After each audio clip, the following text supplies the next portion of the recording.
I think it's just like a little 10-second. Yeah, there we go. Yeah, we are? Yep. Hold on, let me, actually before, let me. Recording in progress. Okay, here we go. Yep. We're ready. Good evening. Welcome to our December CIC meeting. Dennis, please call. Okay, we're gonna go in reverse tonight. Like with the whole room, we're in reverse. Okay, I'm gonna recognize our Commissioner Rep, Adam. We have engagement specialist Hannah to our left. South End, we have Bill who's here, and Kay. Welcome. Two Rivers has no reps, nor does Rest. Park Place, Ryan. Nobody Park Place. I mean, excuse me. McLaughlin, Denise. Here. Hillandale, who also combined with Tower Vista. So that's Sarah. Here. And here. Hazel Grove, Mark. Here. And Chris. Here. Yes, great. Gaffney Lane, we have Betty. Here. And Dwayne. Healyville, we have Dorothy and Joy on Zoom, correct? Here, Dorothy here. Is Joy Allen out there? I don't see Joy joining us all. Okay. Caulfield, we have Donna. Here. And John, welcome back. And with Linda, our chair. And I wanted to add something today. This is ceremonial for me. This is my last roll call as secretary of the CIC. And without misfortune or like any urgency, I'm just deciding to step back. I've done this a number of years. There's a lot of new people coming in, new faces, and a lot of new energy. For myself, I'm just going to like fall back a little bit. I'm still going to be active within my community.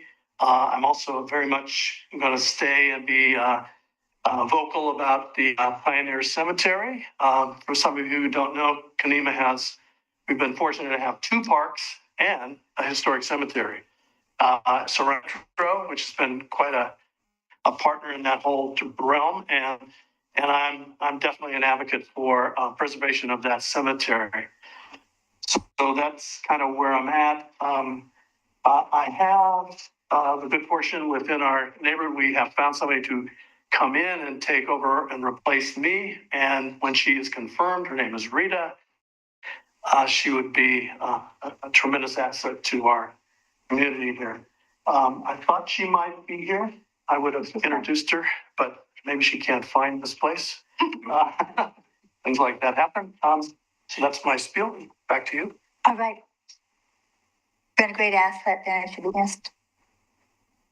Our first presentation tonight is Downtown Oregon City Association. That's a Zoom meeting. We have Juliana Allen. Take it away. Can everybody hear me? Okay. Yes. Okay. Yeah. Okay, great.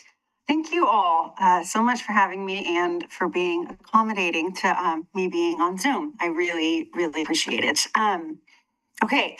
So I get asked very, very often, how are the businesses doing, right? In downtown, the courthouse moved out in May of this year. And, you know, for the last several years, everybody has been like, how's it going to be? What's the impact going to be when the courthouse moves out of downtown? As you all know, the courthouse brought, you know, hundreds of people into the district every day. So there was, for very valid reasons, a large concern about what was going to happen, what was going to be the impact, the economic impact for our businesses in the district when the courthouse moved out. They moved out in May, and I've been getting this question a lot, and I have to say, it has taken a little while to shake out. And also, it really depends on what business you talk to. As much as that answer is annoying, there is not a general consensus on how the businesses are doing solely based on the courthouse moving.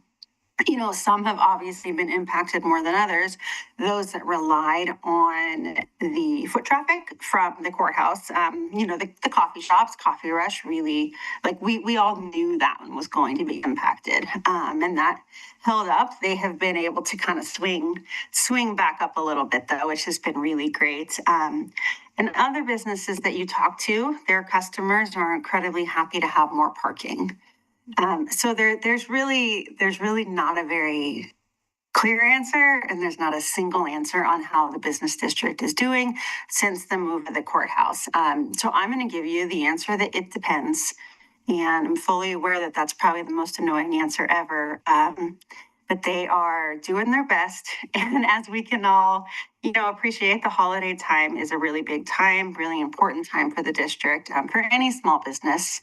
But in particular, the brick and mortar shops that are there, throughout the year doing the good things in the community. So we had Small Business Saturday this last weekend, and today was only Monday, and a lot of our shops are closed on Monday. I was hoping I could get a better read on how it went for a lot of our retailers before I talk to you all. But, many of them are closed on Mondays. So the ones I have talked to, which is, again, not that many, have said it went really well. And we also, myself and the other person, Ryan, in my office, we were down there all day on Saturday. And it was really fun to see how many people were engaged in the district. There were people walking around and just, it was a very lively atmosphere. So if you went down there on last Saturday in particular, thank you very much. Okay, something else that has been a big part of the downtown lately has been our well-lit trees project, which I believe I spoke about last time I was here. So that, for anyone who missed that, that is a uplighting project that we received a Metro Enhancement Grant to do. And so it is placing 2 uplights like this in the trees. Not in the trees, like right beside each of the tree wells along Main Street between 5th and 10th. We are doing it piece by piece, in different phases because of, we have to raise the funds as we go along in the grant. And we got the first block done. So we chose to do between 9th and 10th first because it just seemed like the most logical place to start. A lot of the traffic comes in either down Singer Hill or comes in off of 99, right onto 10th and onto Main. So we kind of started with the gateway right there to downtown. And so if you have not seen the lights in the district, just got completed, right? Like the lights are just now functioning. So it is very exciting, and we'll be doing the next block as soon as we raise the amount of funds to do the next block. So we are excited about that. The holiday tree lighting is this coming Saturday from 4:30 to 7 o'clock in Liberty Plaza. The tree got put up today, which was also really fun to see the office. My office is right across the street from Liberty Plaza. And so I got to watch them put up the holiday tree, and that was neat. I've never actually seen them do it before. So the shout out to Public Works. They always do a really great job. So if you're around on Saturday, we would love to see you there. And I'm going to leave it open for questions. I'm happy to answer anything going on, anything I can answer about downtown. Are there any questions? Tim? Hi, Juliana. I have a question about the courthouse. Okay. Or what is Doka's take on that? Doka doesn't have a take. I have the take of what all the businesses have said. And by and large, the overwhelming majority are incredibly excited about it. Very much looking forward to bringing new life into the district is what I have heard. That is by and large what the business district is looking forward to. They are ready to see it move forward, and they're really glad that it's not going to be sitting vacant. Thank you. Mm-hmm. Are there any holiday plans for downtown, or have I missed it? Or Yeah, so we had Small Business Saturday last weekend. This coming Saturday is the tree lighting. So if you, it starts at 4:30 in Liberty Plaza. We've got carolers, a jazz band, you know, Santa, the whole thing. So that is this Saturday, December 6th, starting at 4:30. Okay. Mm-hmm. Are there any other questions? We thank you very much. Absolutely. Appreciate it. Yes, thank you very much for having me. Good. Good night. Thank you. Thank you. And then we have Kelly Hart, the Community Development Center. Kelly, I'm gonna have you come up here, but I'm gonna have you walk around this way. Because I'm gonna make an announcement. Since we have loose cords, I don't want anybody traversing in the middle because I don't want anybody tripping. So you can do a prime example. I know the prime example. Well, good evening, everybody. I just wanted to come and introduce myself. I am the new Community Development Director for the city. I'm taking over for Aquila, who left in April, I think, of this year. And so it's an absolute pleasure to be here. I was asked to sort of, I guess, tell a little bit about myself and give a little resume. So I have a bachelor's degree in urban planning, so it kind of goes directly with the job. And a master's degree in environmental sciences. And then I was kind of itching to go back to school, so I'm in the middle of getting my second master's degree for the Executive Masters of Public Administration as well. So kind of pulling double duty, doing the full-time job and going to school. So kind of love school. But before I started here, I was in the city of Lebanon, down in Lynn County for 6 years.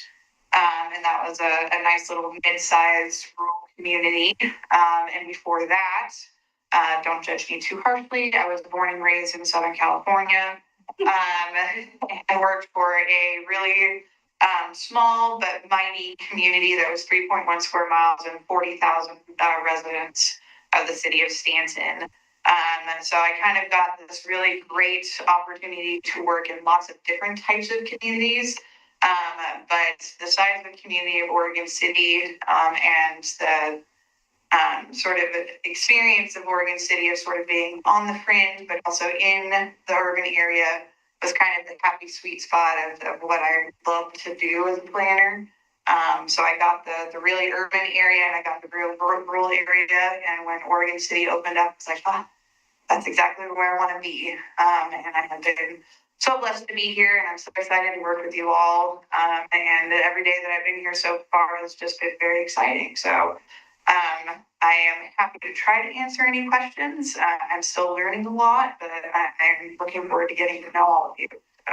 Thank you. And I was told to keep it short. So, Are there any questions? How long have you been here?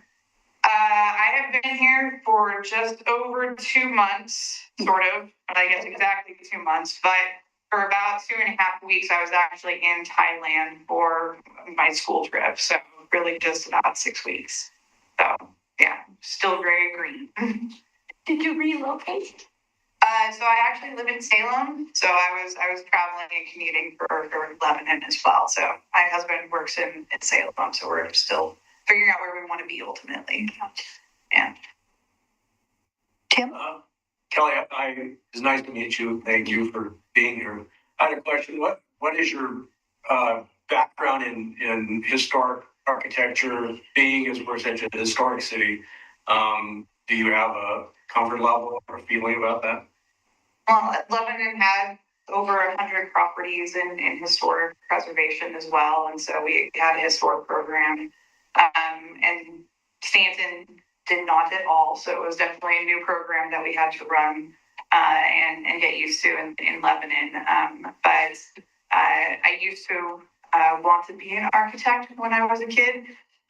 And so historic preservation was very much so near and dear to my heart. And so it's something that I was really excited to be able to pursue in Lebanon. And so we were able to really increase and rebuild that when I got there. And so it's a program that I'm pretty used to. Great, thank you. Bill? I sort of. What's your typical day like? Who calls you? Who do you call? Who do you interface with? Boy. That is changing every day right now. So right now, I am very much so focused internally on getting to know my staff, making sure that I am here and available for my department, and making sure that I get an understanding of the inner workings of the department first. And as I continue to grow, in an understanding of the city, a lot of the interactions is going to be with community members, developers, commissioners, planning commission, city commission, getting a good understanding of what the community wants and needs, so that when we are starting to help draft and develop policy, that we do it in the manner in which the community wants. And so it's really a lot of outreach on my end, and a lot of input. But right now it's really an internal focus based off of what's needed in the department right now. So, all right. Yeah. And I was told to keep it short, so but I'll be available if anybody needs me, and they'll have my contact information. I don't see any other questions. Thank you very much. We appreciate you coming down. Thank you. Josh Wheeler. And Dee Dee, I just want to check in with you. How are you hearing us over Zoom? Say that again? How am I what? How am I hearing you so far with all this? Yeah. As each presentation, each person speaks clearly, I'm hearing everything. I couldn't unmute quick enough to give an Elyville plug, but it was really unnecessary. So it was the fates. Hi, Josh. It's okay. Okay, I'm here for, say it on the agenda? Yes. See how prepared I am with that. Revisions to 16-11, but I wanted to do a plug for that. Starting today, if anyone tried to go to West Lynn, it probably wasn't very fun to get there. Right. So if you don't know about that, I want to make you aware now, get it out to your community members. The Arch Bridge going over to West Lynn is one lane for like the next 10 or more days.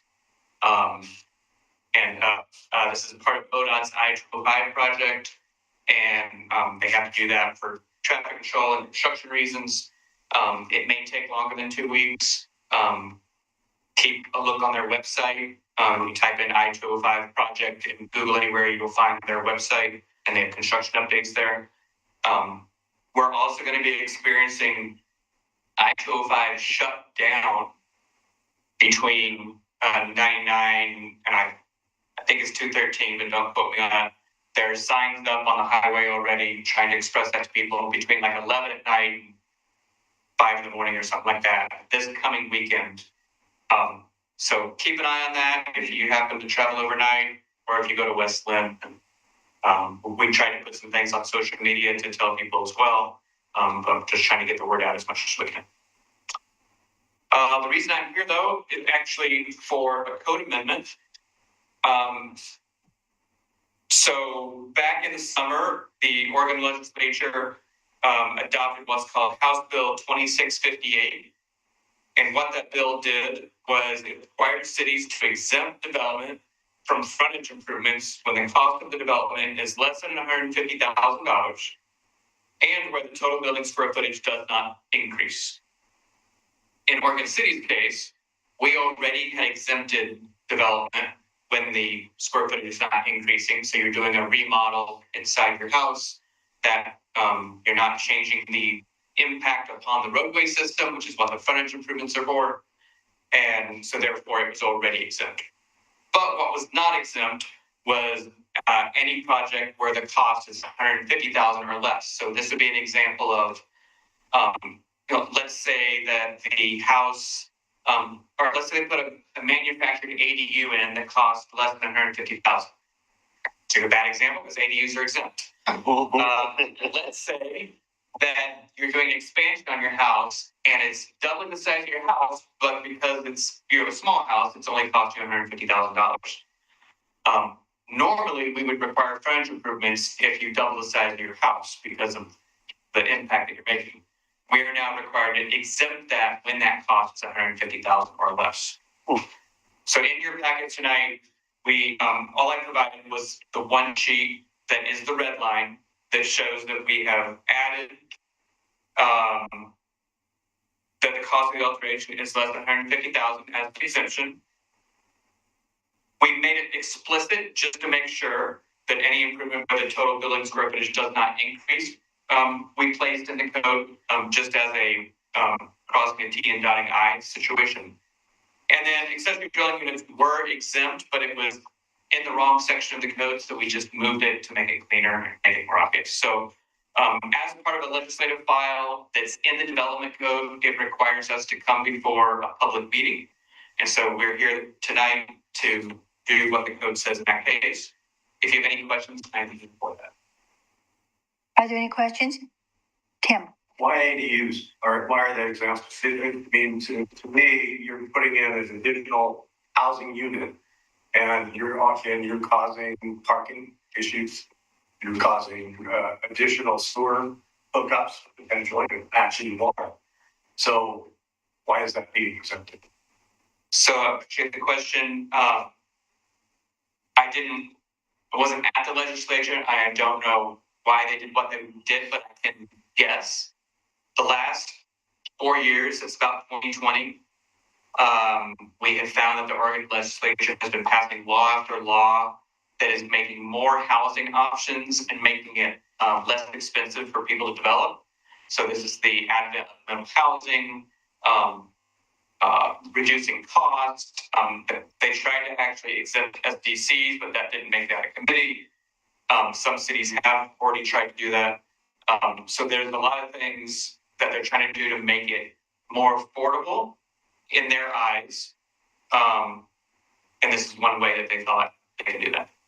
That's my opinion based on how they've been passing laws. Well, I can understand that would be affordable to the builder and developer or the property owner, but it impacts the city. It impacts each one of us as a taxpayer because we've got to create a sewer system that works. We've got to create an electrical system that works. I mean, so it just seems that, that's just my opinion. A lot of questions. And I'm not to mention as a neighbor, you're impacted because more people live on the block. But it seems to be helping to promote infill. Is that would be my assumption based on how I've seen the laws being passed. It tends to get infill going, not only just basic infill, but denser infill.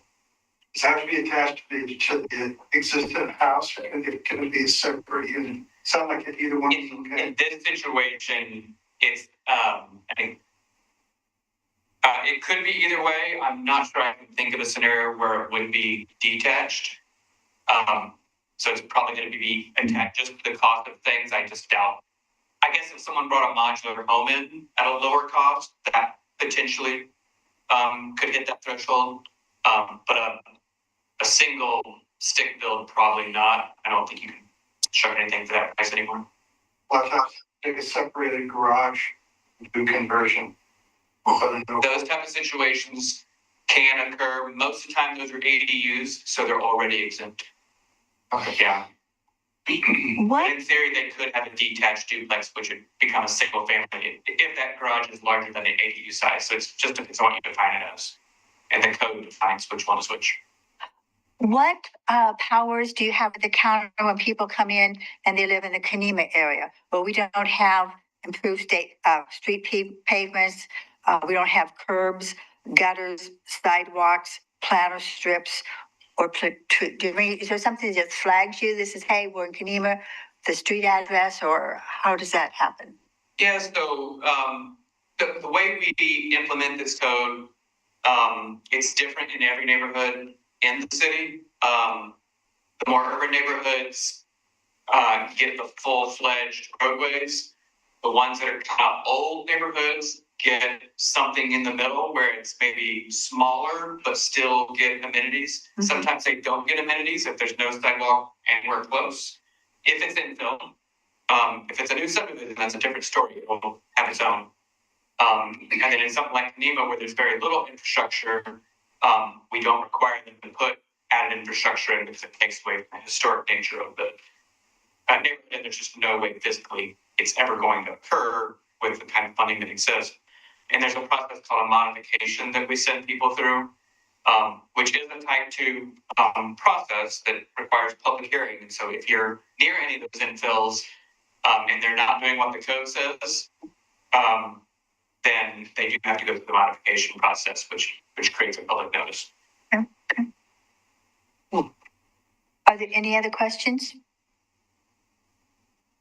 Thank you very much. It's always a pleasure. Thank you. Yeah.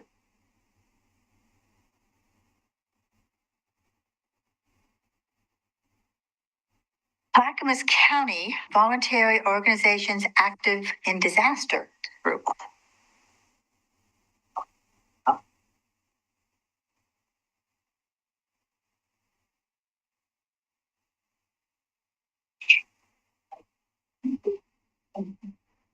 Janet's going to join me up here.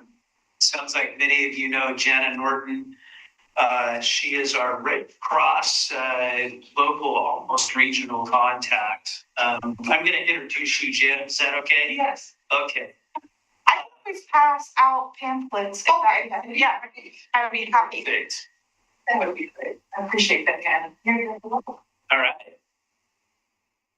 Is it okay if I introduce you? I mean, the one and the only. Yeah, the infamous. Yeah, not only do you work with Clackamas County as one of our directors, you're also with Red Cross. Yeah. Represent as a partner organization. And then I'm also involved in the faith community with Ecumenical Ministries of Oregon.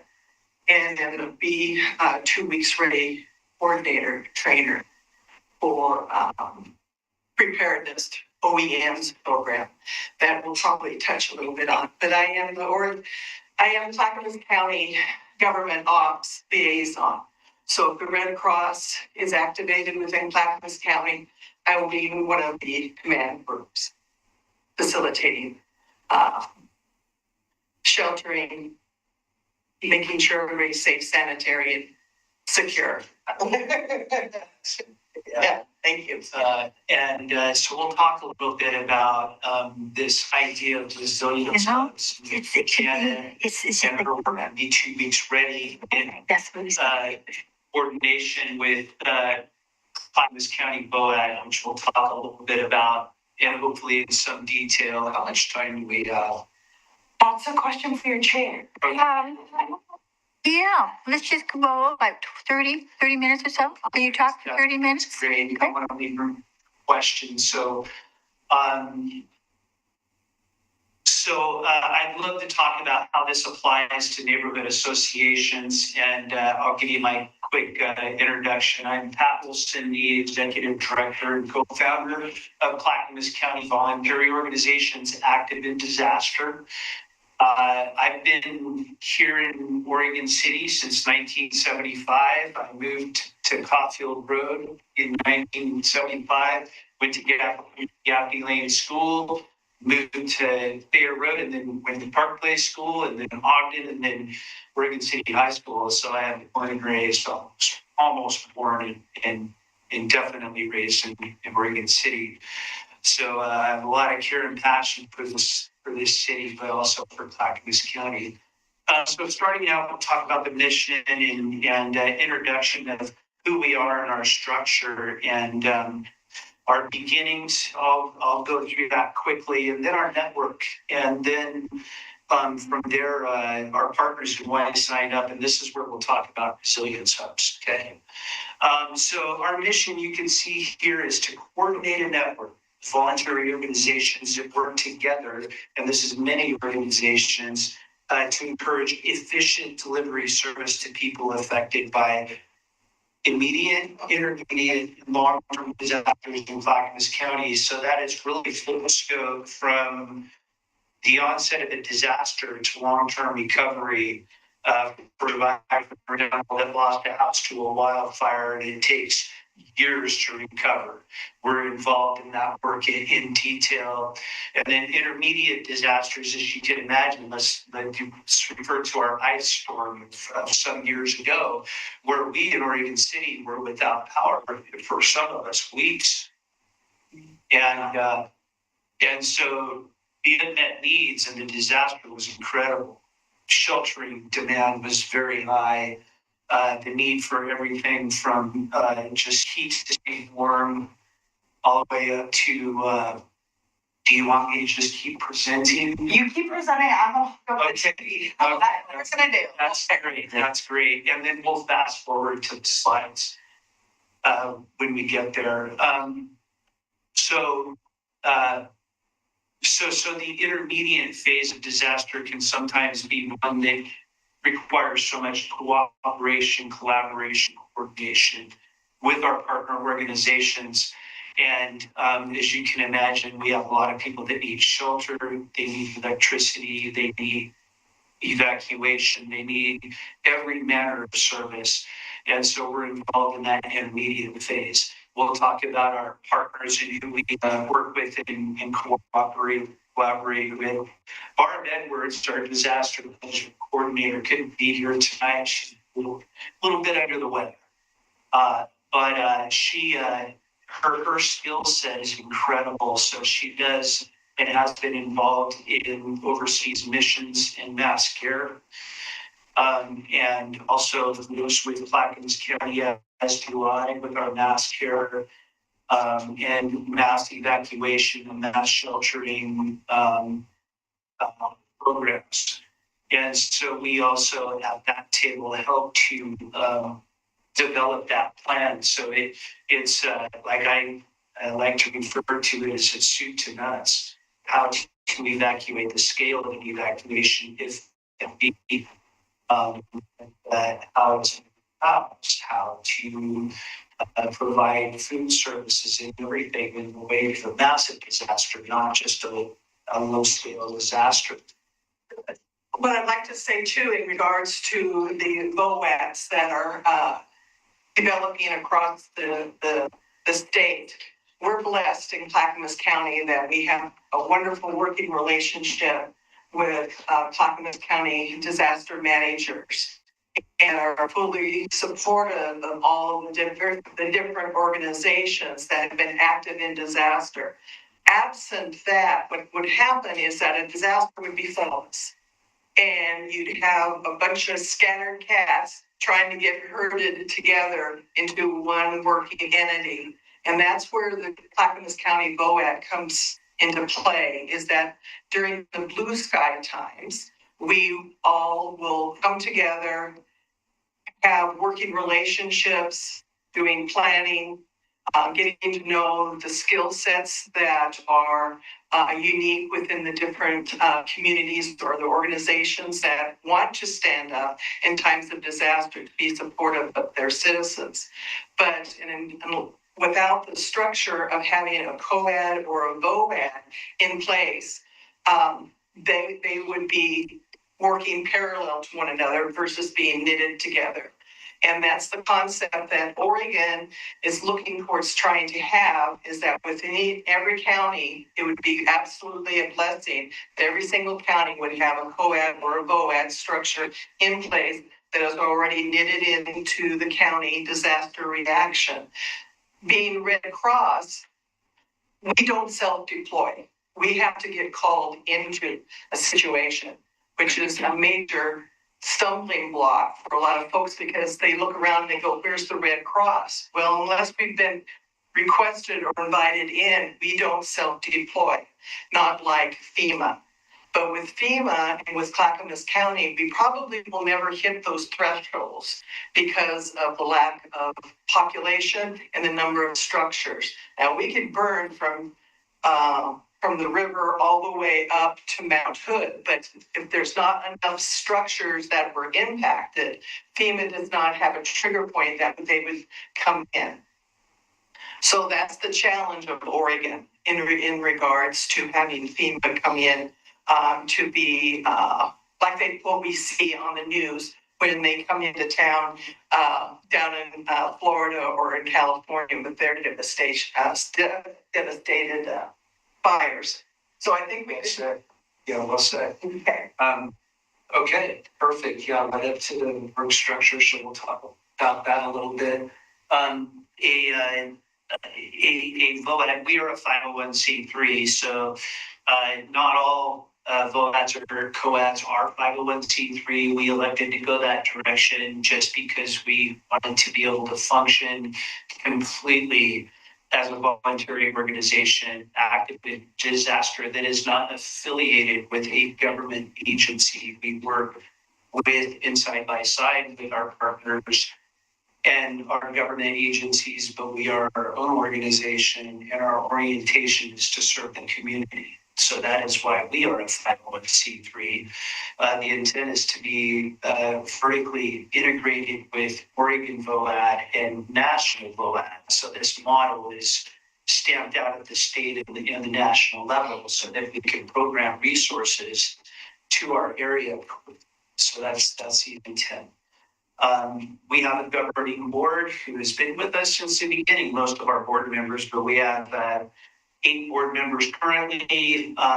We do have in our bylaws set to have 9 board members, 3 officers of the corporation, an executive director, myself, which I'm honored to be in that role, and then our disaster management coordinator, Barr, leads disaster preparedness, partner engagement, and coordination with local and state agencies. So we're constantly involved in our local community and constantly involved at the state level.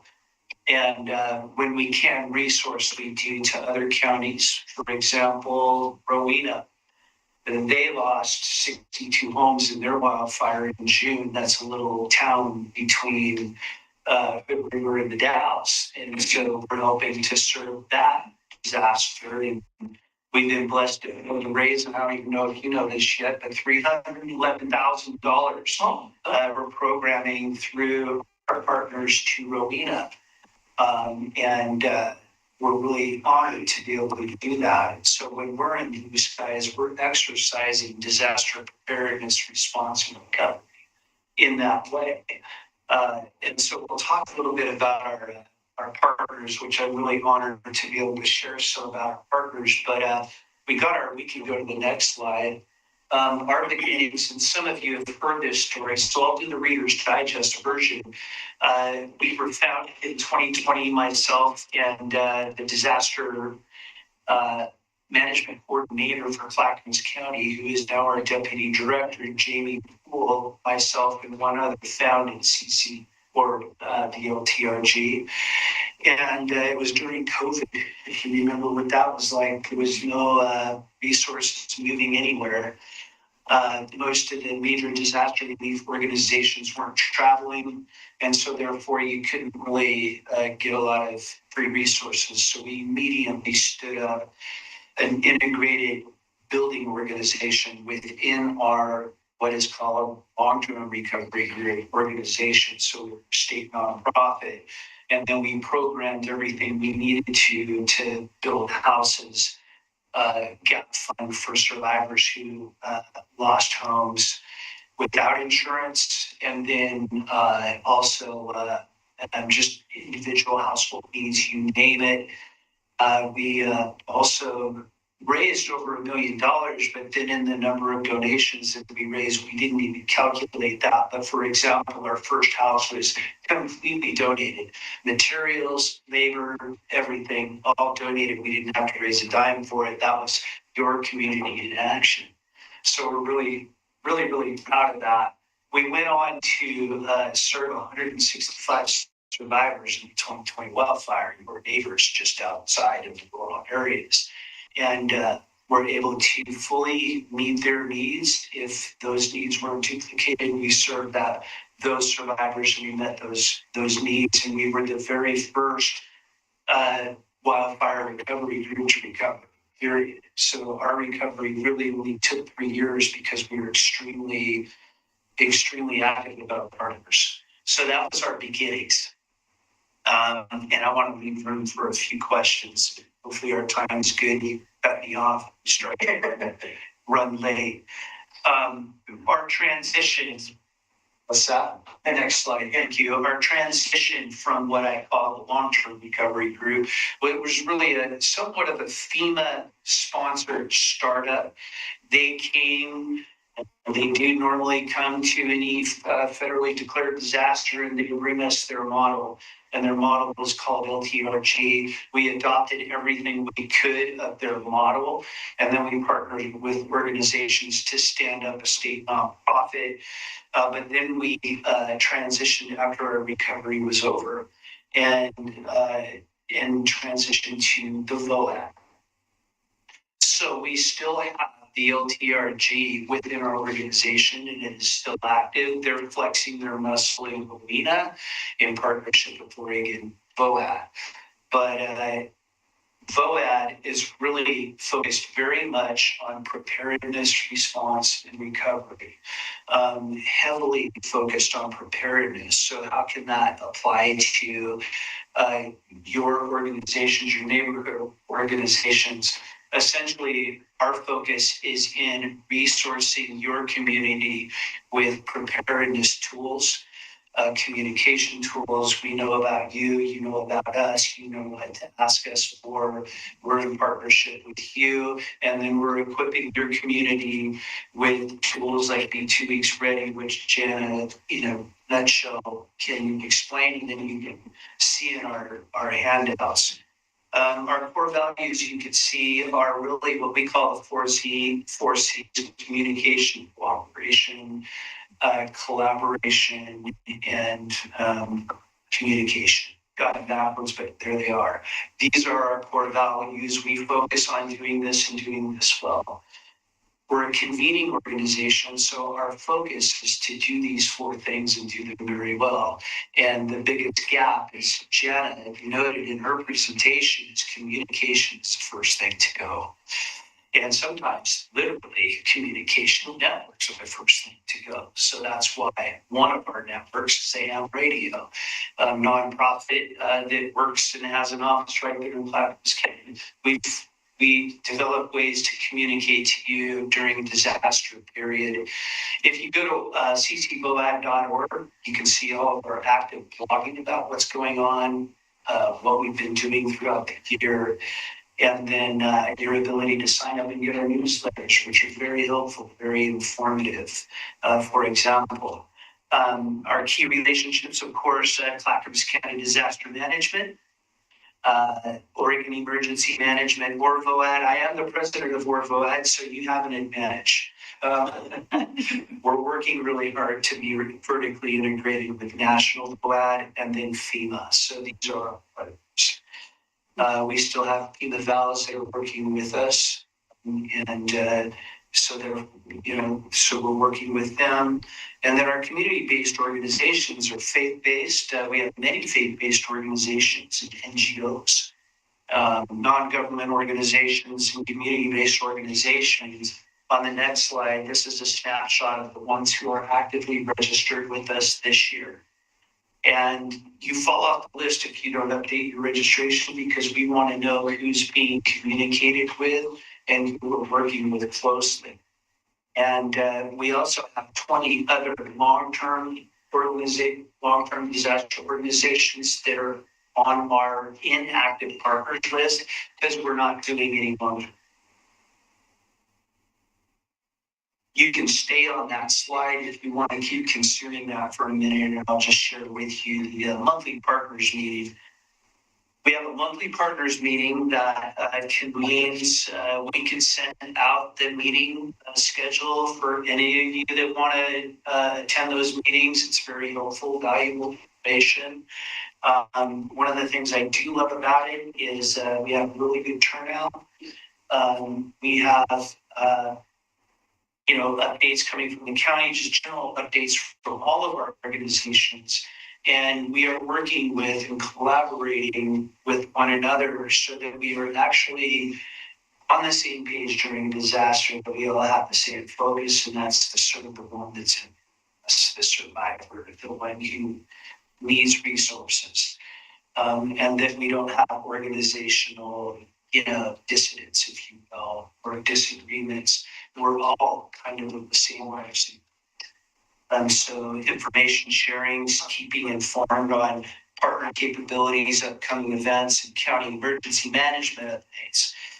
Preparedness planning, collaborating on shared goals, training opportunities, and coordinated efforts which strengthen community readiness. So that I'm not bragging, but I'm going to brag for a minute. We are one of the most prepared counties in the state. And we're not the only ones that are saying it. We are. And so you can be proud of that. And we work diligently to be at that level of readiness all the time. So when we do have a disaster, we've been preparing for that. And it's not if, it's when. And perhaps being generous too, or not being generous enough in that we're becoming a resource for other counties that have got organizations that have maybe not evolved beyond long-term recovery groups, that those are the folks that their disaster happens and they come in and help to the long-term recovery. That can entail anything from building a new home to just getting prepared for the next disaster that comes.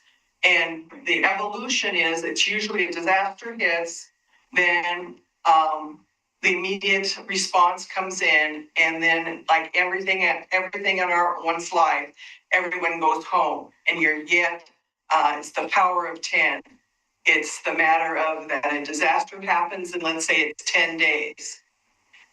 After 10 days, the initial recovery is by the power of 10. So it's 100 days for you to get back into your home, get things back to semi-normal. But the long-term recovery is another power of 10. So it's over 1,000 days. So that's over years. So long-term recoveries have morphed into the COADs and the VOADs that I alluded to earlier. And right now, Clackamas County VOAD is noted across the state in that we're helping facilitate some of these long-term recovery groups start their process into becoming COADs and VOADs and using our structures and our mistakes and our learning curves and getting with their disaster community gelled together and try to work within the government structure within that specific county. With every county, there's a whole disaster government agency that is overseen by OEM, Oregon Emergency Management. And some folks you can see, you can imagine that there's a little bit of resistance because you're walking into their door with an entire group of folks coming behind you saying we're here to help, and they're worrying that the cats are invading the house and who's hurting the cats. So with our reputation of being able to bridge those possible stumbling points for newly formed COADs and VOADs, it's helping the entire state, which helps all of us, because the first responders are going to be your neighbors. That's the reality of it. And so what we'd like to do is to have every community, every neighborhood become fully trained in regards to preparedness, being able to map their community, who's got the chainsaw, who's got the generators, who's the tool guy, who's the organizer within that community. And you go through that process. That will come out. Absolutely. And you started to allude to the most vulnerable and then those who are resourcing, the community, which is a really good, I'm just going to land this thing actually right now because I feel like I think we've gone 30. So why sign up for COAD or VOAD is my big pitch. And so I hope that there's some value that you see there for your community. I know that during the ice storm, I live on Thayer Road, And the entire road was blocked off by trees. Trees had fallen. We actually had 3 inches of ice. And so a few of us were cutting our way out and making a way for our neighbors to get out. And we all know each other. You know, we know who has what, and we know who our vulnerable neighbors are, and that's who you are. And that's what you know. So why get involved with us? We can help you, help resource you. We're not trying to figure it out for you. You're the experts. We're here to serve you. You tell us what you need and we resource that need. And then we also would love, like, you have a best practice. You come and share with the community how you're doing it. We have a really good community up in the Mount Hood corridor. They have a really strong neighborhood association. They've shared more best practices with us than I can remember. But I'm gonna end it right there. Maybe there's some questions for either Juliana or myself, and give you the shortest possible answer. How's that? It's very good. Any questions? Mark. Thanks. How are you guys primarily funded? So we are funded through grants, and we work very hard for those grants. We're currently funded by OCF, the Ford Family Foundation, OEM, a small grant from OEM, and some of my private sector business friends as well fund us. So we've got enough funding to roll all the way through 26 as is. We have one paid staff, our Edwards. Yeah. Oregon Emergency Management, OEM, OEM. and OCF is which one? Oregon Community Foundation. Thank you. Yeah. We've carried state grants in the past as well from, OCHS is what we call them, or CHS. What else? Tim? This is a lot to try and get into Larry's short amount of time, so I will be doing more research on it, but I'm interested. So basically, you're looking for us and neighbors to participate in your organization as a volunteer to help develop a plan for our neighborhood. And that's kind of it. Absolutely. Yeah. And the facilitation of that can be through Be 2 Weeks Ready, which is a OEM program. It's a 9-chapter, 9 individual steps, 8 individual chapters and trainings. With the Red Cross, I also do Red Cross preparedness training. The reality is that the Red Cross, preparedness training kind of brings people to the threshold, because getting prepared can be kind of intimidating and scary for folks. So the Red Cross, the training that I do with them, just kind of gets people to cross into the threshold of being aware that I need to be prepared. And then you present them with this big document that they need to do on their own. So after the training, they go away, and that's supposed to happen. And it's not happening. And so that's why I got involved also with Be 2 Weeks Ready, which is an OEM program. They got a program several years ago, and they wrote a grant to revise it. And the concept is that OEM down in Salem trained coordinators across the state. And I was one of the initial coordinators. And the idea is that a coordinator would then go into their local community and train hosts. So when I look at the structure of neighborhoods, it would be wonderful to have a trained host that would coordinate up through the ranks, and then they report out to OEM. Because the concept is overall that after everyone's gone through these trainings, is that OEM will be able to pull up addresses and see who's gone through the training. So they know where these pockets of empowered, trained folks are, and be able to deploy resources in the time of a major disaster. Yeah, so we have certified trainers for your communities. We're in close by to Jana. So that's one way to so that we would have a training in how you become qualified within your neighborhood of being 2 weeks ready community. Yeah, that's great. I mean, we've had training from the fire district, the water board, and we've had a lot of us have had these people in and done great. It's been great. But what I find happens tends to, it's like, that was great information, thanks, and nothing gets done. Right. Which is what you're saying. And that's what's happening and certainly in our neighborhood, and I'm sure others. And we're ready to do it again for our next year in January or March, something like that. So we're talking about doing another preparedness 2-week ready type of program. Yeah. And so I would ask you, what's rather than go individually to each of these organizations, what's the best way to do that so we can get the best information with visuals? What does a 10-day or a 15-day box look like? That type of thing. Yeah. We're just to make sure I'm respecting time. You're fine. If you want to. If you tell us what you're looking for, we could collaborate with you on meeting your need very targeted solution to your need. Great.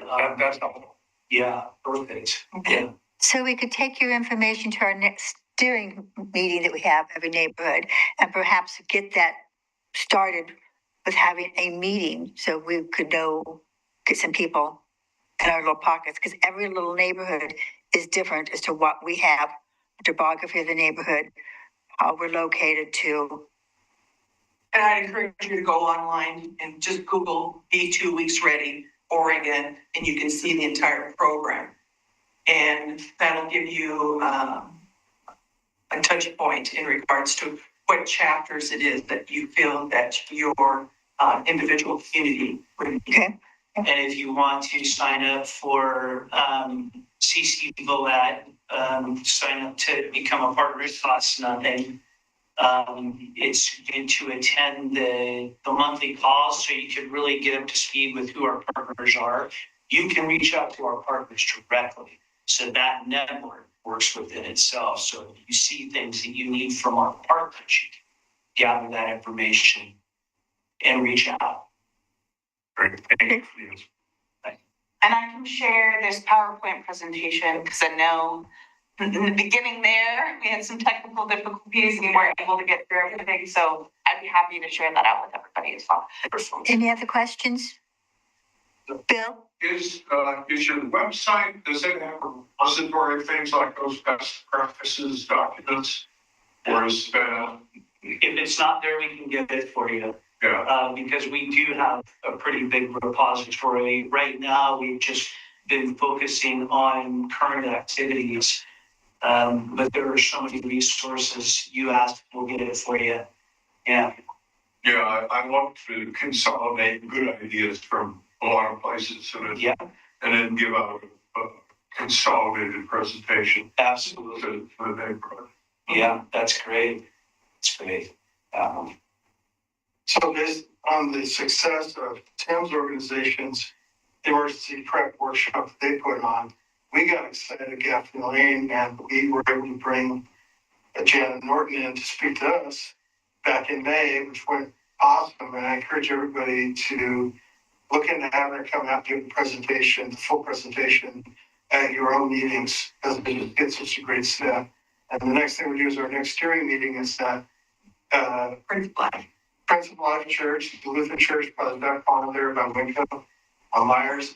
Her daughter happens to be the pastor there, and it's actually in Gaffney Lane neighborhood. I'm like, this beautiful place that we meet. So in case of a major calamity, we're looking for a place that you can walk to from home. Mm-hmm. And it's going to be a perfect fit for us. So we're grateful for that. Thanks for coming. We'd love some information shared from you, Tim, on what you've done to be so successful in your association. Well, I appreciate that comment about our success. Like I said, we got a lot of positive feedback from everybody that was there, and I just don't know what's been done. I mean, I know some people got real excited and went right out and started getting their water and doing all the things they need to do. But when you talk to people as they go on, I meant to do that. So I haven't quite. Well, I guess when the earthquakes come, you're not going to have chance. So now's the time. But we want to do it. we want to kind of do it every year, but we want to do it sooner. That's like a resiliency hub. Yeah. I mean, a resiliency hub without really having a label on top of it. Yeah. But that's would be wonderful that every neighborhood would look at themselves as being the resiliency hub for their neighbors.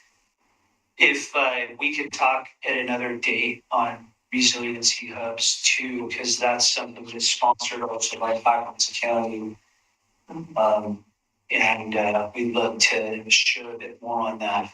Yeah, great. Yeah. Love to talk about All that. right. We can go on for hours. Yeah, thank you for your time. Thank you very much. Thank you. Yeah.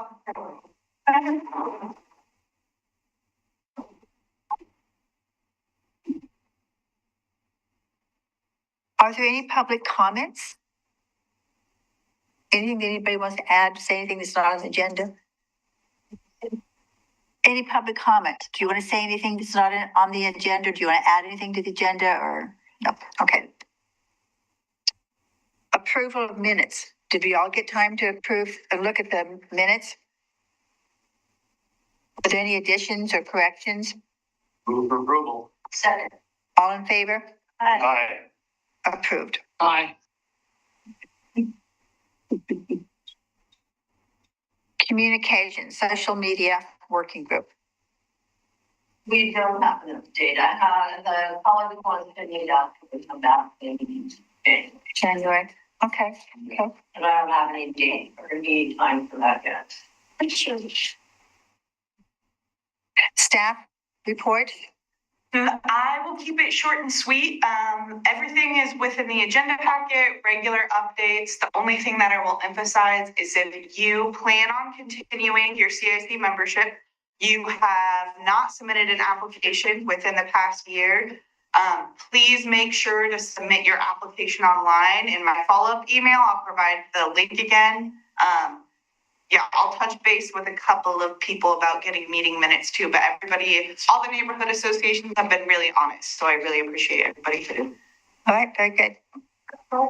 Yeah, if you send it in over the weekend, I have to wait for the city recorder staff to be able to submit it. We'll touch base after. Are there any questions about the budget?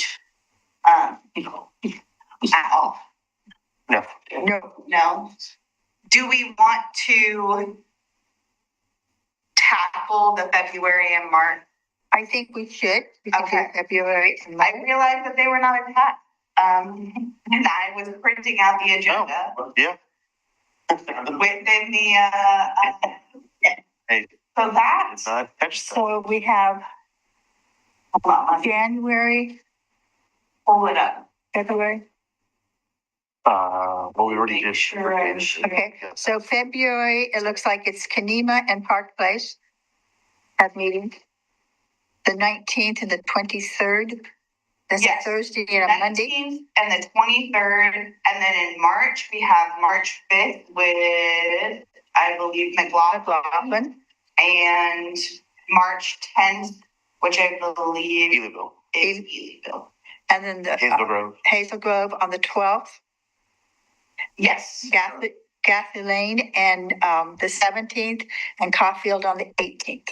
So the proposed dates that I had was for February, for McLaughlin and Gaffney Lane to be included within that February mailing, and a postcard deadline of February 6th and mailed out in residents' mailboxes at the latest February 18th. I realize that's very early in advance for some of the neighborhood associations. Again, any savings is great. I also understand that these schedules aren't always achievable for all of the neighborhood associations as well. It doesn't seem like, February 6th. With sorry, give those dates again. February 6th would be to get information to. postcard design deadline Oh, in mailboxes at the latest February 18th. so 2 days. That's okay. We do it the next day. Yeah, I think we'll be fine. I think that would be fine with Kanema. I will pass that on to our secretary, who has been overwhelmed with a very ill spouse, and our chair should be able to do that for an early. Well, so just to note, if it's Kanema and Park Place, Yes. that's Kanema will save, a little bit by gaining the Park Place, but it's not going to be all that much. Well, we're little, we'll Yeah, take what we can Exactly. get. We're hoping to have a free ice cream social. Hannah, Yes. I don't have my packet, so I apologize. And so then you said coffee on the 18th, our meeting's the 27th, so. Okay. January. So I got a little. Your March meeting. March meeting. March meeting. March Yeah, meeting, yeah. 18th, Yeah. 18th, and Gaffney. We already sent that last time. Yeah.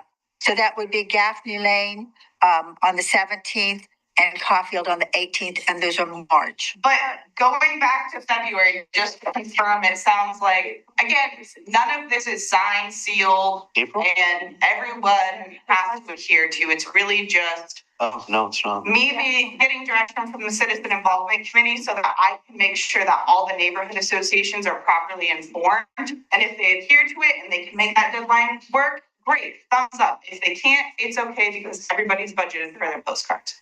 So for the February date, mailing out, this includes Kanema, Gaffney Lane, McLaughlin, and Park Place. Park Place. It's okay. It's fine with our folks. Right, like, we want to say. You must do, they would have that one. Hold on a second. 7th.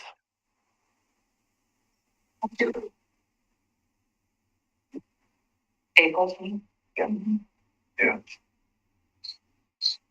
So that would be a day in advance.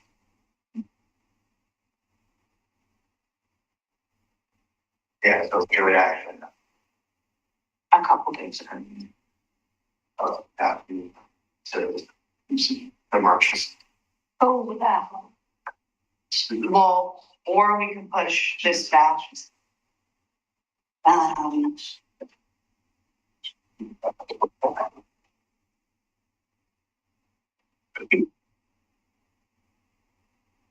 And that's still a ways off there, Hannah, so If we want to wait until January. we can do that. yeah, we can think about a month. And yeah, absolutely. Okay, so going back to February, it seems like I got nods of consistence from Kanema, Park Place is Park Place. McLaughlin. Yeah, I know that. Doesn't matter. Yeah. Yeah. Okay.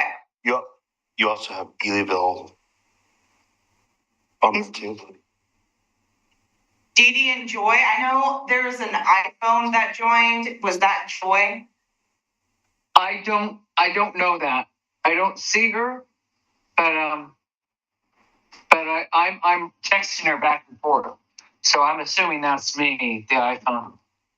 Okay. Joy, is that you? But anyway, what's the January deadline? I gave her the wrong deadline of February. From my understanding, Elyville was not having a meeting in January. We were having one in March. So would that be the February deadline you said for the 6th? Okay, So- perfect. For your March 10th meeting, the deadline would be February 6th, and then it would be in residents' mailboxes by February 18th at the latest. Perfect. That's just what I told her. Great. Thank you so much. Yeah, and Dee Dee, again, I always make sure to convey and communicate this information out to those individuals who are responsible for making those cards, because I know that it's not always the ones who are present at these meetings. Okay. For March, which includes Caulfield, Gaffney Lane, Hazel Grove, Yeah, Caulfield, Gaffney Lane, and Hazel Grove. March 2nd would be the postcard deadline, and the latest arrival in residents' mailboxes would be in March 11th. March 11th? Yes. Okay, well, I don't know. So let's see. Because they're the 12th. Because they are the Well, not, spend $700 for less than 24-hour notice. But Well, again, that's the latest, right? That's the latest date. That's not necessarily. It's open to. you working. I'm just wondering. They always seem to come a little bit, a few days earlier than. No, the latest. That's, you have your money. If you need more notice, say, that doesn't work for me and we're not going to do it. So you do you. That's fine. Okay. We have other proposals and plans. Okay. Yeah. Okay. Okay. I'm getting notes. I know I appreciate everybody working through this and on this. And again, there definitely has been savings that not just the neighborhood associations, but the citizen involvement committee in general have experienced. So I appreciate everybody's cooperation and coordination.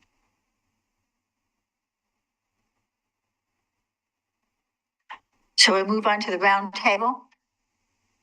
Is that all the discussion we need? Other one? General business. Okay. Sorry, Linda. I was reading chats. Growth meetings. Okay. Yeah. Meeting. Thank you. Are we on to the next? We're on to the next one. Yeah. Meeting room accommodations. This room works. I would have had more notice that was going to be here. How does everyone else feel about it? It's Hard. Yeah, it is. So Over there. part of it was not planned to meet in this. It was a plan to be a topic of discussion, but I wasn't planning on us for meeting in this room until the January meeting, if that's what the CIC decided. Unfortunately, the projector within the Mount Hood room or the commission room went kaput. And so it was a last minute scramble before I got the agenda out to everybody of like, okay, do I want to bank on waiting? There's going to be staff that's going to be out the week in advance before Thanksgiving. And so it was decided that, you know what, hey, we'll just kind of create accommodations, have the meeting here. We were able to do a test run, but there's no better test run than in person. So this is provided introspect for me. I know that it was, the idea was to be able to have a larger projector, which we brought in. Obviously, there are some technical difficulties with that. So I think that the TV is a more reliable output. Sound is coming out through the TV okay. I know it was a little bit less through the projector as well. But really, the reality of the situation is that the Citizen Involvement Committee has grown, which is great because it means that we're getting much larger participation from all of the neighborhood associations. The commission chambers within Libkey only has 16 wireless mics. The largest committee that has met in there is the budget committee, which has taken up all 16 microphones. If we're thinking about not only the Citizen Involvement Committee as it is presently, but potentially growing to 22, 24 representatives with other seats needed for myself and Commissioner Morrow and Commissioner Scott in the back, then staff was thinking wider of, okay, what's the room that's going to be able to accommodate that many individuals in the most equitable arrangement? So is there any possibilities of getting another TV? I had Just make a comment. Yeah. Scott, I did not hear a word you said. Josh. I just got that. I said, is there a possibility of getting another TV? That way, maybe we could bring them up closer or have, have one maybe in the center and then maybe one. I think we need to have more mics. Well, Because it's hard to, I couldn't hear very much that presentation. well, there's nothing coming out here. We could have, for the presenters, having a microphone just in the room as is to be able to display out better. Like, We're not getting any sound out of that broadcasting to here. but for just in the room as is. Oh, that would help a lot because their voices vary, so a lot of them softer. And you have people online, so yeah, they get necessary microphones for them. And then I agree with Josh, another TV on the other side so we can see, because we're back and forth and moving, and as soon as I move, everyone else is moving. Yeah, you can't hear? Yeah. Yes, and I can move it up as well. There has been discussion about, okay, if this is going to be a meeting place for the Citizen Involvement Committee, what are other projector options? And that is something that has been discussed. Again, these are all very preliminary conversations. What's the expectation on this being here until it's fixed? Well, How long are we gonna be here? So, but the discussion is because of the growth of the committee. Yeah. Because of the growth of the committee, we have so Can't many go back people. to the city hall? We can, but we're pretty crowded in there. We don't have enough microphones, all of those kind of things. and I will tell you too, that there's larger staff discussions of, okay, the commission chambers, or it's the Mount Hood room. At City Sweetie, Hall. thank you so much. Oh, sorry. I should say. At least we can hear you, Dee Dee, that's good. There's been discussion of that no longer needs to serve as an official commission chambers. It's not a commission chambers anymore. The commission meet over at the public safety building at Lib, right over there. So what, in the future, what does that room need to look like? How can it better accommodate the committees and the meeting groups that we have? There does not need to be a formal dais, because that takes up the large majority of that space. But again, that's something that's going to take time. And that's not something that's been budgeted for this biennium. So staff are actively brainstorming about what potentially, there's conversations that are being had, some at the higher level. I've definitely have made a variety of different staff know, like, the CIC is getting big, and the two options, given their direction, is to be able to meet here or limit the number of citizen involvement committee members. But that's not a decision for me. That's the decision for the citizen. I definitely don't want to limit our numbers. I think we're better. The more people we have, the more voices, the more diverse we are. I just don't want to limit. So, okay, let's keep going. Yeah, I think if we could get, a little more technology in here, we were talking, Hannah, you and I were talking earlier before the meeting about, another daisy chain mic and stuff like that, being able to have, maybe a mic more towards that side of the room and, a mic, by the presenter. And, my thought in the TV thing is it's great to have the TV up there, but the presenter can't see if they have a presentation, right? So they need to have something that's maybe on the other side of the room or somewhere in front of them to be able to see their presentation. So, Good point. Yeah.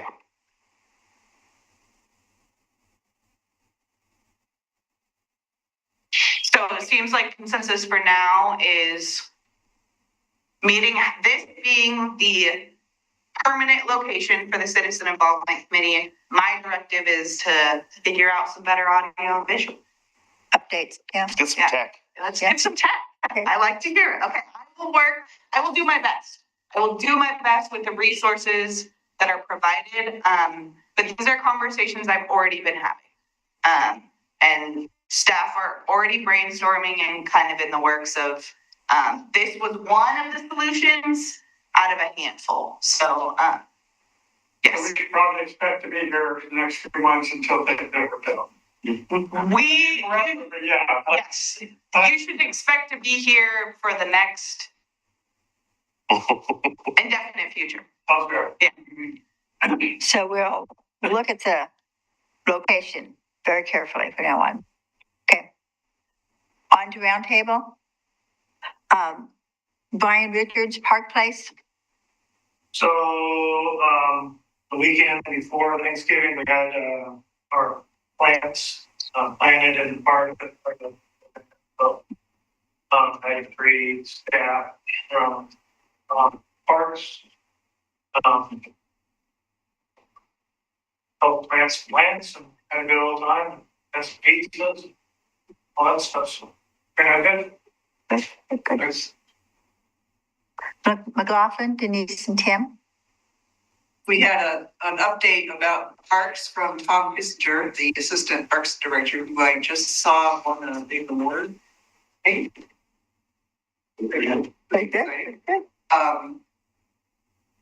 We have, like Dennis, I am going to be following in his footsteps, and I'm stepping down. No. And we have Amy Wilson will be coming in with Tim, and she'll be a great asset. She's really fun. We had a couple concerns at our meeting last month regarding the Sparks Wellness location, and they're working on a good neighbor agreement with Tim and a couple other people. So that's in progress. And there was a concern about the Singer Hill Cafe and what's happening with that. And a construction company has part of it as their office, for now. Okay. Well, their plan initially was to use the Singer Hill as their office.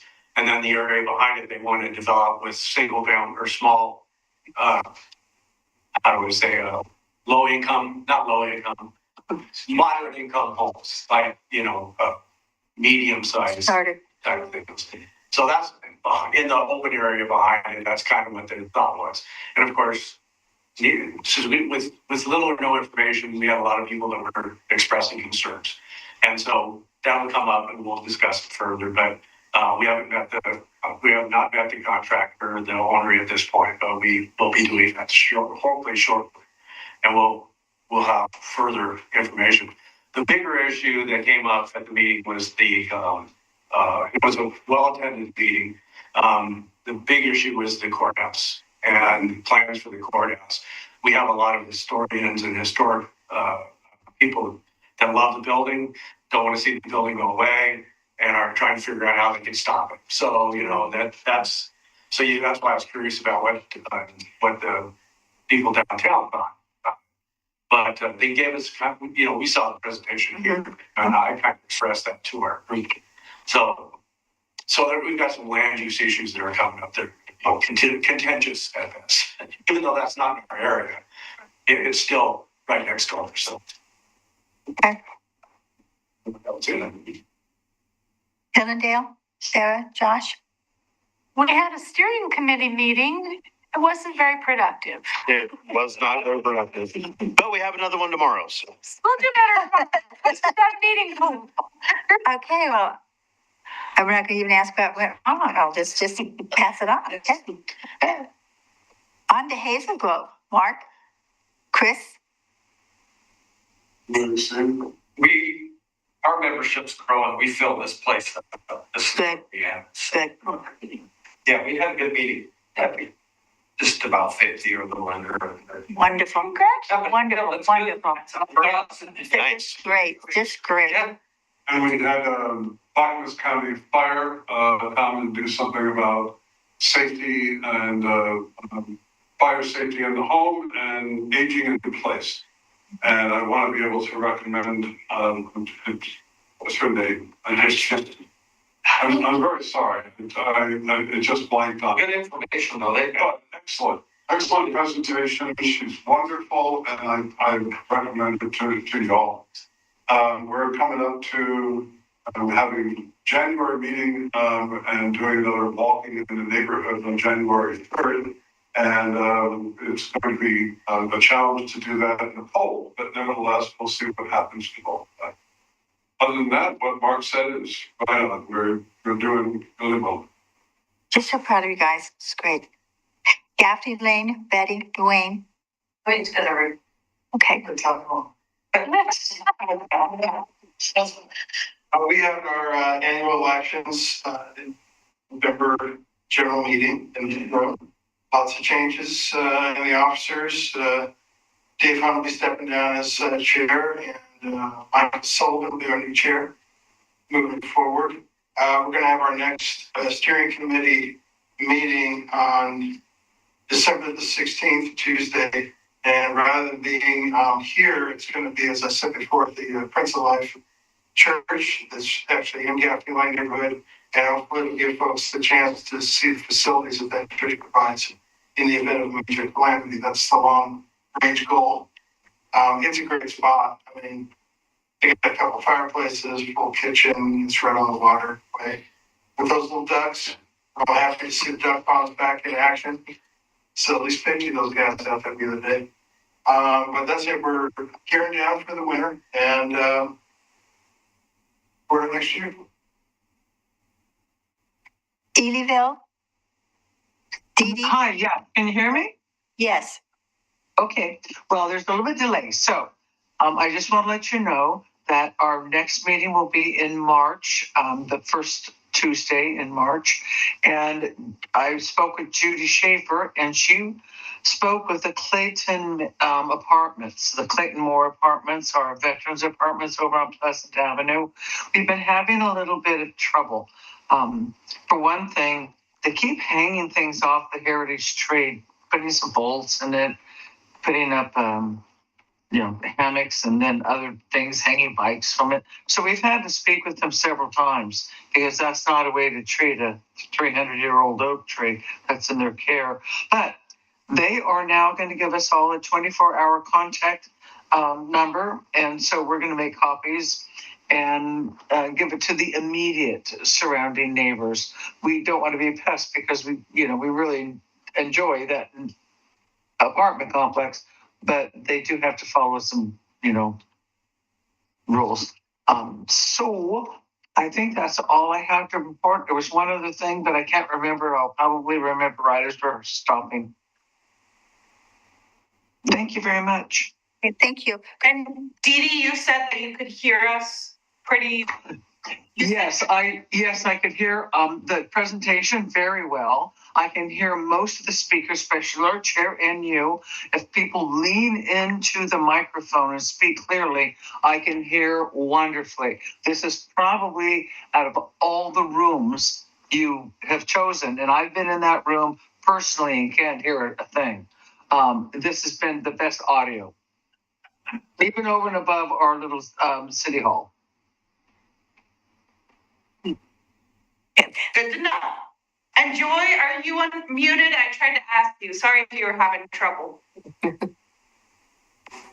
I'm unmuted now, yeah. Awesome. And just to clarify, is Elyville having a meeting in February, or is it? I'm sorry, no, it's just our planning meeting is February, but March is our general. Okay, awesome. Okay. South End, Bill, Kathy. We had no meeting, but the steering committee is practicing with Zoom. So, there's some tech. Our next meeting is not until January. So, that's it. Okay. Caulfield.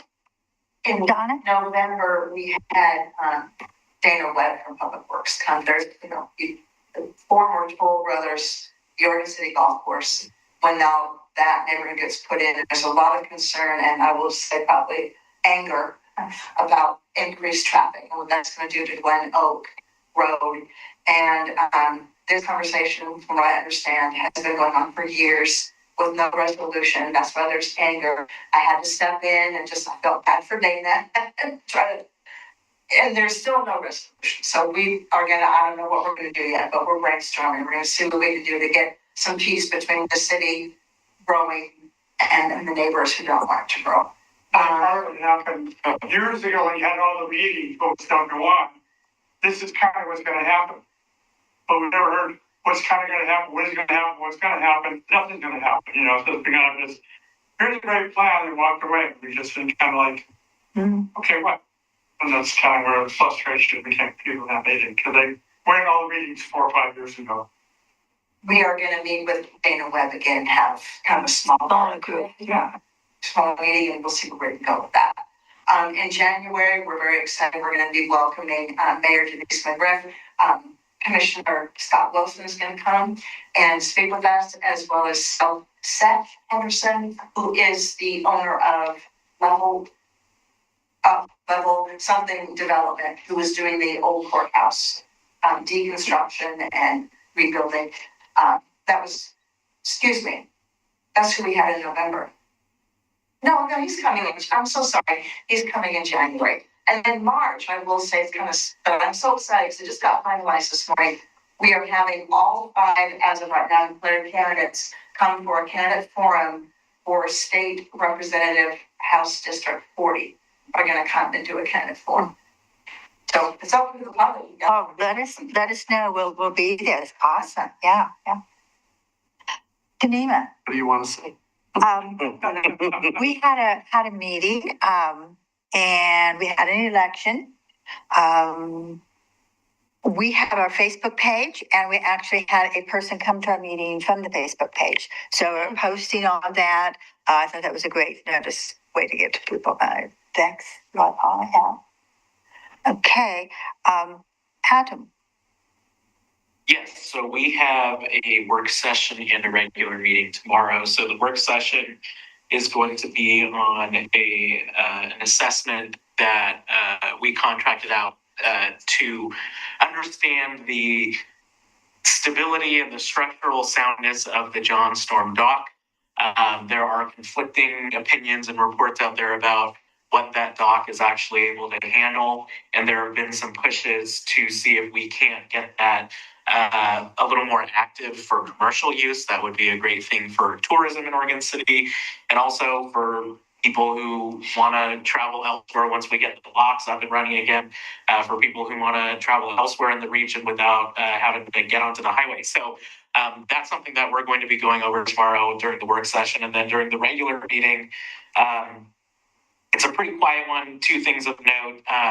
We will have the final reading and adoption of the exclusion zone ordinance. I've been to a couple of your neighborhood associations and talked about this. This is what we're going through to try to make sure that anyone in the downtown area who is consistently causing issues, that there is some sort of public safety remedy to that. And so we will be moving forward with that. And then near and dear to my heart, we're making some adjustments to our Planning Commission and Historic Review Board appointment process. Many of you know that when I first got on the commission, one of the first things that I was pushing was to send to the voters a charter amendment that changed the Planning Commission and Historic Review Board appointments from just the mayor to the entire city commission, to make sure a broader set of voices was included in a very important decision like that.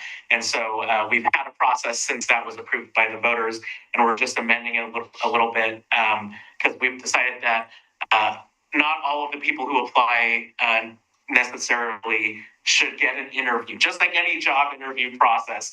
And we've also discovered that some people, when they apply online, just click all the boxes and don't know what they're applying for. So we've decided that we're going to do an initial screening of the applicants and then move on to a smaller pool for the actual interview in a public meeting. So those are the 2 main updates for our regular meeting. Scott, would you like to add anything? Yeah, I guess the only thing I'll add is from our last meeting that we had, we heard loud and clear from people of Oregon City about their concerns regarding ICE activity in Oregon City. So I don't know if that's coming up in your individual meetings. And so we definitely hear and understand the concerns for, folks here in Oregon City. And I want to say, just as an individual, I appreciate the concern that folks have. I appreciate us looking out for our neighbors. And I appreciate, the concern we have looking out for folks that are being targeted, racial profile. Yeah.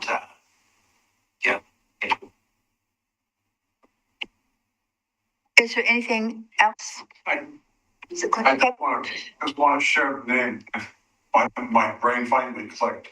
It's Tammy that you need to add at the Clackamas County Fire District, and it is federal representative, and Tammy is her name. Thank you. Appreciate that. I was just wondering about the ECA or block fix. They applied or they submitted for funding from the legislature and they did not get it. And so my understanding is that they're still trying to find the remaining money that will be required for them to acquire it from the Army Corps of Engineers and to make some improvements that will be necessary for it to be up and running. So I don't know what the ETA is, and I don't think they do either. It's just dependent on funding. I do not know off the top of my head. Association. John? I'd like to say thank you, Mr. Dennis, for all your years on the CIC, the city, your neighborhood, and your involved in all these other things besides this, building. And now Denise is walking away from this. I've had her for quite a few years. I've been here 6 years. Yeah, a long time. So thank you, guys.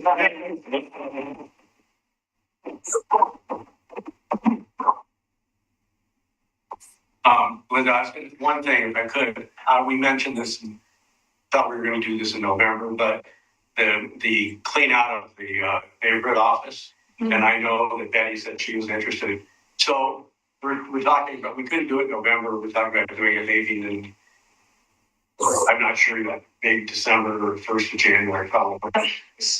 Let me know that. Yeah, but I'm just wondering how many people would want to be involved in that, because I've talked to the Oregon City Garbage, and they're going to supply us with recycle bins, but they want to know how many, and I honestly don't know how many people are interested in actually getting in there and cleaning out all the old paper documents, because there's some stuff in there from way back when we first started all. So if anybody's interested, if you're interested, just let me know.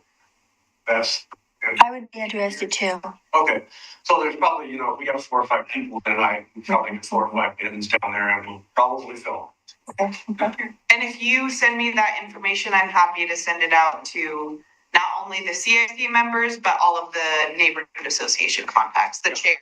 And my feeling is it's probably better to do it 1st of January or, rather than any time in December. It's just 2 weeks. Yes, let's get that. Okay. So right. We'll hear.